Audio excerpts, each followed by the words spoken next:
तो आज मैं आप लोगों को बताने वाली हूँ कि कौन सी ऐसी चीज़ें हैं जो आपके मिलाजमा को वर्स कर सकती हैं। नंबर 1 है हॉट शावर, नंबर 2 है इंफ्रारेड सोना, heat from stove, pregnancy, birth control pills, इसके अलावा stress, screen light from your phone, chemical peels, laser, driving. ये सारी चीज़ें आपकी मिलाजमा को वर्स कर सकती हैं। अब आप सोच रहे होंगे कि लेज़र, केमिकल पील, ये तो मैं कहती हूँ कि ठीक करती हैं, तो ये मिलाजमा को वर्स कैसे कर सकती है। और जितने मैंने चीज़ें आपको बताई हैं तो आप सोच में पड़ गए होंगे कि ये चीज़ें आपके मिलाजमा को वर्स कैसे कर सकती हैं। तो ये वीडियो मैं इसी पर बनाने वाली हूँ, हर एक चीज़ को डिस्क्राइब करूँगी और बताऊँगी। और ये जो है मैं इसलिए बता रही हूँ कि अभी आजकल जो लोग मुझसे कंसल्टेशन ले रहे हैं उनमें ज़्यादातर जो है उनको मिलाजमा और पिगमेंटेशन की ही शिकायत है। तो जब मैं उन्हें प्रिकॉशंस कहती हूँ कुछ चीज़ों से लेने का, तो उनके सवाल होते हैं कि क्यों ऐसा क्यों है, इससे क्या होगा, उससे क्या होगा। तो मुझे जहन में आया कि जो मेरी यूट्यूब पर जो मेरे सब्सक्राइबर्स हैं, फॉलोवर्स हैं, उनके जहन में भी ये सवाल आया होगा। तो मैंने सोचा कि मुझे इसकी वीडियो भी बना देनी चाहिए ताकि आप लोगों को भी जो है अवेयरनेस हो, पता चले कि क्या चीज़ें हैं हमारे मिलाजमा को वर्स कर सकती हैं। तो सबसे पहले बात करूँगी हॉट शावर की, कि हॉट शावर से हमारा मिलाजमा वर्स कैसे हो सकता है। अगर आप बहुत ज़्यादा गर्म पानी से फेस को वॉश करती हैं या रोज़ाना आप हॉट शावर गर्म पानी से आप नहाती हैं, तो उससे क्या होता है कि आपके पानी ज़ाहिर है गर्म है, वो आपके फेस पे लग रहा है, तो आपकी जो स्किन है वो रेड हो जाती है, हीट जो है वो बढ़ती है, तो उससे जो आपका मिलाजमा है वो ट्रिगर हो जाता है। तो इसीलिए जो अगर आपको मिलाजमा है तो आप लुक वार्म वाटर से फेस को वॉश करें, कोशिश करें कि गर्म पानी जो है वो अवॉइड करें। अब बात करते हैं इंफ्रारेड सोना की। इंफ्रारेड सोना क्या होता है? सोना एक रूम होता है जिसके अंदर गर्म हवा होती है, तो वहाँ पर जो है लोग रिलैक्सेशन के लिए या स्वेटिंग के लिए बैठते हैं। ट्रेडिशनल सोना जो होता है उसके अंदर सिर्फ गर्म हवा होती है, जबकि जो इंफ्रारेड सोना होता है वो एक रूम के अंदर जो है वो स्पेशल इंफ्रारेड रेज होती हैं।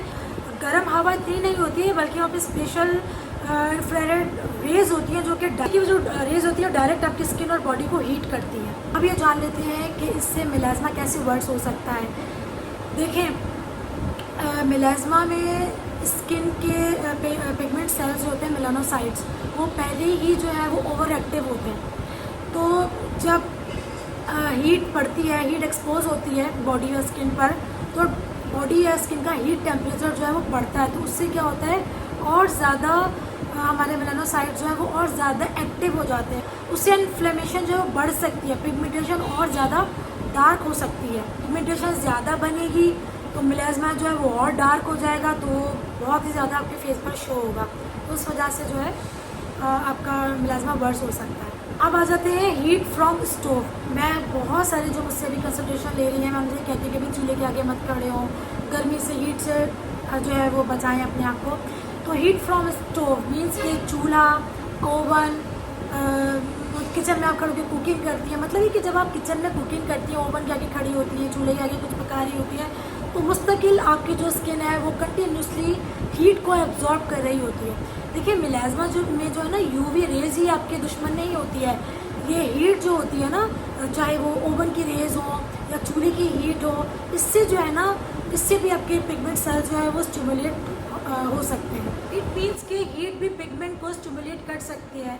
फॉर एग्जांपल, आपने देखा होगा कि अक्सर लेडीज़ 2-3 घंटे चूल्हे के आगे खड़ी होती हैं या 2-3 घंटे कुकिंग कर रही होती हैं, तो उनको चीक्स पर जो है वो मिलाजमा हो जाता है बहुत ज़्यादा डार्क। हत्ता कि वो सनस्क्रीन भी बहुत ज़्यादा लगाती हैं, ख्याल करती है सनस्क्रीन का, उसके बावजूद जो है ना यहाँ पर बहुत ज़्यादा चिक्स के यहाँ पर उनको मिलाजमा हो जाता है। इसीलिए जब हम बताते हैं प्रिकॉशंस का, तो उसमें यही बताते हैं कि भाई चूल्हे के आगे अगर आप खड़े हो तो कोशिश करें कि ज़्यादा चूल्हे के आगे ना खड़े हों। आप हर 2 घंटे बाद रीएप्लीकेशन करें अपने सनस्क्रीन की, और जब आपका ट्रीटमेंट चल रहा हो तो फिर तो आप कोशिश करें कि आप कुकिंग वगैरह को अवॉइड करें। तो थोड़ा बहुत तो ख्याल करना ही पड़ता है जब आपका ट्रीटमेंट चल रहा होता है। एग्जॉस्ट फैन लगाएं किचन के अंदर, या फिर आप कोशिश करें कि इतना ज़्यादा किचन में अपना टाइम जो है आप स्पेंड ना करें, रीएप्लीकेशन बार बार करें सन ब्लॉक की। तो लेकिन मैं यही कहती हूँ, जब ट्रीटमेंट चल रहा होता है तो बहुत एहतियात करनी चाहिए। अब बात करते हैं कि स्ट्रेस हमारे मिलाजमा को कैसे वर्स करता है। देखिए, जब हम स्ट्रेस में होते हैं ना, तो हमारी बॉडी स्ट्रेस हार्मोन रिलीज़ करती है, जैसे कॉर्टिसोल।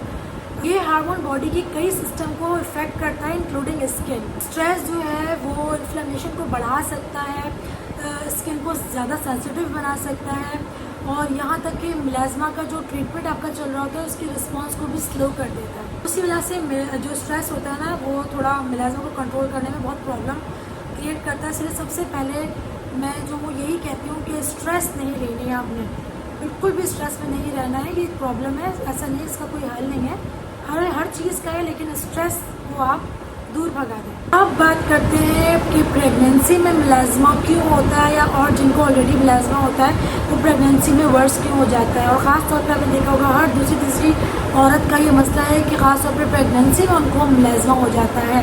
देखिए, प्रेगनेंसी के दौरान हार्मोन्स जो होते हैं वो टोटली चेंज होते हैं, पर्टिकुलरली एस्ट्रोजन और प्रोजेस्टेरोन। ये जो हार्मोन्स होते हैं ये पिगमेंट सेल्स को सिग्नल देते हैं कि मेलानिन को ज़्यादा बढ़ाओ।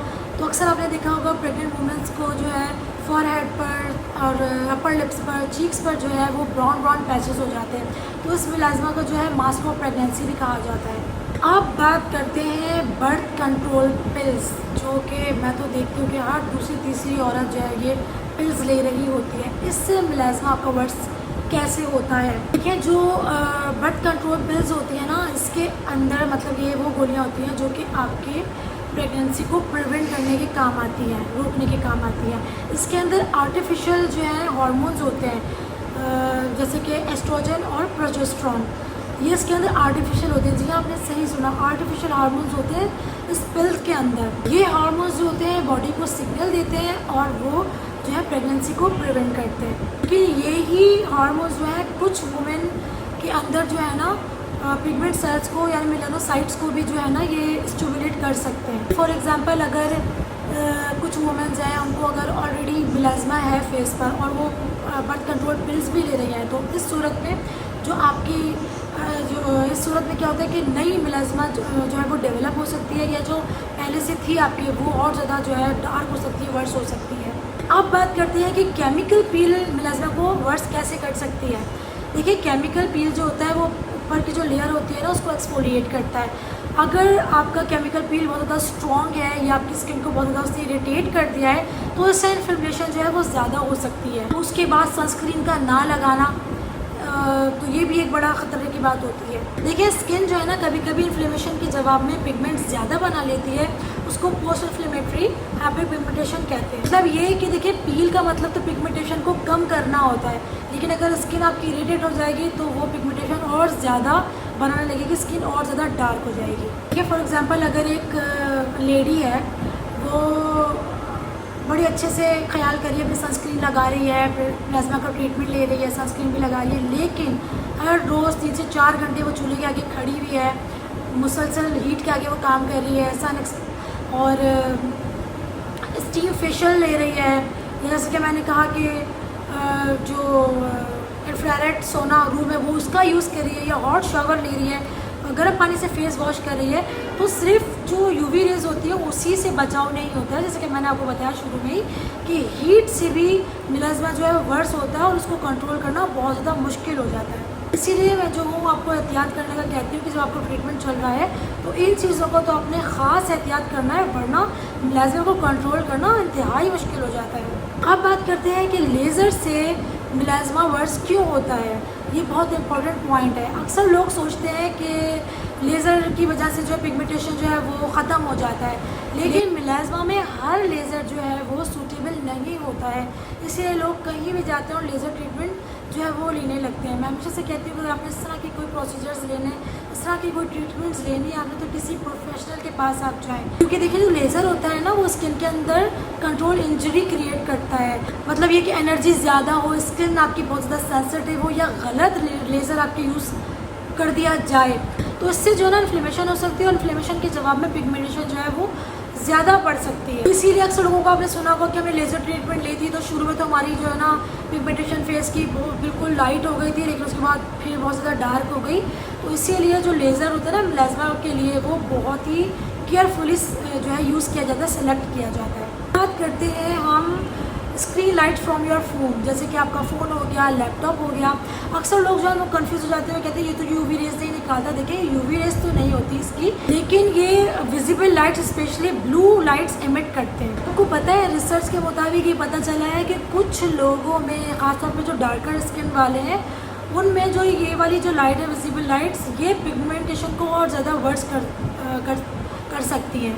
ये फ़ोन की लाइट जो है वो स्टोव या सन लाइट की जितनी तो स्ट्रॉन्ग ख़तरनाक नहीं होती हैं। सन एक्सपोजर या जो दूसरी लाइट्स के बारे में मैंने डिस्कस किया, हीट के बारे में डिस्कस किया है, वो ज़्यादा ख़तरनाक होती है। अब बात कर लेते हैं कि ड्राइविंग से मिलाज़मा कैसे वर्स हो सकता है। बहुत ही इंटरेस्टिंग पॉइंट, और आप लोग भी सोच रहे होंगे कि ड्राइविंग से मिलाज़मा कैसे वर्स हो सकता है। तो देखिए जो विंडशील्ड होती है ना हमारी, वो यूवी रेस को तो ब्लॉक कर देती है, लेकिन सारी रेस को ब्लॉक नहीं करती है। अगर आप ड्राइविंग करती हैं या आप पैसेंजर सीट पे बैठती हैं तो सन एक्सपोजर, बिल्कुल सन की रेज आपके डायरेक्टली फेस पर ही पड़ती है, साइड पे डायरेक्टली सन रेज पड़ रही होती है। तो अक्सर लोगों को आपने देखा होगा कि साइड पर जो है उनका मिलाज़मा बहुत ज़्यादा डार्क हुआ होता है। इनके दौरान sun light exposure, heat exposure दोनों मिलकर मिलाज़मा को जो है वो वर्स कर देते हैं। अब आपको समझ में आ गया होगा कि अगर आप देख रहे हैं कि कौन सी चीज़ें मिलाज़मा को ट्रिगर करती हैं, तो आमतौर पर यही आया निकल के सनलाइट, हार्मोन्स डिस्टर्बेंस मतलब कि प्रेगनेंसी हो गई, या बर्थ कंट्रोल पिल्स हो गए, उसके अलावा हीट मतलब वही कि स्टोव या आपके ओवन हो गया, या किचन में कुकिंग कर रही है, उसके अलावा स्ट्रेस हो गया, इन्फ्लेमेशन मीन्स कि वो स्ट्रॉन्ग केमिकल्स या गलत लेज़र का यूज़ कर लेना, तो उससे जो है मिलाज़मा कितना ज़्यादा आपका वर्स हो जाता है। मून लाइट्स हो गई, तो ये सारे फैक्टर्स मिलकर जो है ना मिलाज़मा को ट्रिगर करते हैं, इरिटेट करते हैं और स्टबर्न कर देते हैं। तो वो कंट्रोल करना फिर बहुत मुश्किल हो जाता है, क्योंकि अक्सर लोगों का आपने देखा होगा कि वो कहते हैं सालों साल हो गए, हमारा ट्रीटमेंट भी हो रहा है लेकिन कोई फ़र्क नहीं पड़ रहा है। तो ये सारी प्रॉब्लम्स जो है उनसे जो है आपका मिलाज़मा ट्रिगर होता है, वो स्टबर्न हो जाता है। तो अगर आपको पर्सनल कंसल्टेशन चाहिए हो, कोई भी स्किन का इशू, कोई भी प्रॉब्लम हो, हेयर की कोई आपका इशू है, तो उसके लिए फिर जो है आप मुझसे इस दिए गए नंबर पर कांटेक्ट कर सकते हैं।